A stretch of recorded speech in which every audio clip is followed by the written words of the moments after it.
ಕಾಮಾಲೆಯಾದವನಿಗೆ ಜಗತ್ತೇ ಹಳದಿ. ಗಾದೆಗಳು ವೇದಗಳಿಗೆ ಸಮ.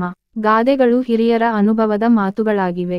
ಇದು ಒಂದು ಜನಪ್ರಿಯ ಗಾದೆ ಮಾತಾಗಿದ್ದು, ಕಾಮಾಲೆಯಾದವನಿಗೆ ಜಗತ್ತೇ ಹಳದಿ. ಮನುಷ್ಯನು ಯಾವ ಭಾವನೆಯಿಂದ ನೋಡುತ್ತಾನೆಯೋ ಜಗತ್ತು ಅದೇ ರೀತಿ ಕಾಣುತ್ತದೆ. ಕಪ್ಪು ಕನ್ನಡಕ ಹಾಕಿದವನಿಗೆ ಎಲ್ಲವೂ ಕಪ್ಪಾಗಿಯೇ ತಾನೇ ಕಾಣುತ್ತದೆ. ಯಾವಾಗಲೂ ನಾವು ನೋಡುವ ದೃಷ್ಟಿ ಒಳ್ಳೆಯದಾಗಿರಬೇಕು. ಆಗ ನಮಗೆ ಎಲ್ಲರೂ ಒಳ್ಳೆಯವರಾಗಿ ಕಾಣುತ್ತಾರೆ. ದುಷ್ಟತನ ಮನದಲ್ಲಿ ಇಟ್ಟುಕೊಂಡು ಯಾವುದೇ ವ್ಯಕ್ತಿಯಾಗಲಿ ಆತ ಪ್ರತಿಯೊಬ್ಬರನ್ನು ಸಂಶಯದಿಂದ ಕಾಣುತ್ತಾನೆ. ಇದು ಮನುಷ್ಯನಿಗೆ ಸಲ್ಲದ ವಿಷಯ. ಅದಕ್ಕಾಗಿ ನಿರ್ಮಲ ಚಿತ್ತದವರಾಗಿ ಇರುವುದು ಎಷ್ಟೋ ಪಾಲು ಒಳ್ಳೆಯದು.